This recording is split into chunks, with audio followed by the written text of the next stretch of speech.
एक बार एक जंगल में एक शेर अकेला बैठा हुआ था। वह अपने बारे में सोच रहा था कि मेरे पास तो तेज धारदार मजबूत पंजे और दांत हैं। साथ ही मैं एक बहुत ही ताकतवर जानवर भी हूँ, लेकिन फिर भी जंगल के सारे जानवर हमेशा मोर की ही तारीफ क्यों करते रहते हैं। दरअसल शेर को इस बात से बहुत जलन महसूस होती थी कि सभी जानवर मोर की तारीफ करते थे। जंगल के सभी जानवर कहते थे कि मोर जब भी अपने पंख फैलाकर नाचता है तो वह बहुत सुंदर लगता है। यही सब सोचकर शेर बहुत दुखी हो रहा था। वह सोच रहा था कि इतना ताकतवर होने और जंगल का राजा होने पर भी कोई उसकी तारीफ नहीं करता है। ऐसे में उसके इस जीवन का क्या मतलब है।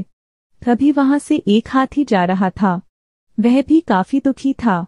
जब शेर ने उस दुखी हाथी को देखा तो उससे पूछा, तुम्हारा शरीर इतना बड़ा है और तुम ताकतवर भी हो, फिर भी इतने दुखी क्यों हो? तुम्हें क्या परेशानी है?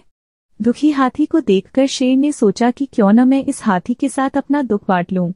उसने आगे कहते हुए हाथी से पूछा कि क्या इस जंगल में ऐसा कोई जानवर है जिससे तुम्हें जलन होती हो और वह तुम्हें हानि पहुंचाता हो?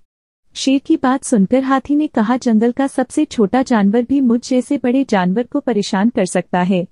शेर ने पूछा, वह कौन सा छोटा जानवर है? हाथी ने कहा, महाराज, वो जानवर चींटी है।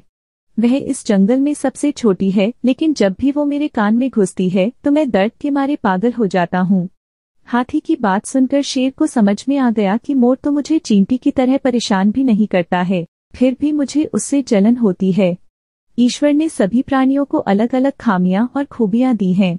इसी वजह से सारे प्राणी एक जैसे ही ताकतवर या कमजोर नहीं हो सकते हैं। इस तरह शेर को यह समझ में आ गया कि उस जैसे ताकतवर जानवर में भी खूबियों के साथ कमियां हो सकती है। इससे शेर के मन में उसका खोया हुआ आत्मविश्वास फिर से बढ़ गया और उसने मोर से जलन करना बंद कर दिया। कहानी से सीख, हमें कभी भी किसी की खूबी देखकर उससे नहीं जलना चाहिए, क्योंकि हम सभी में अलग अलग खूबियां और खामियां होती है।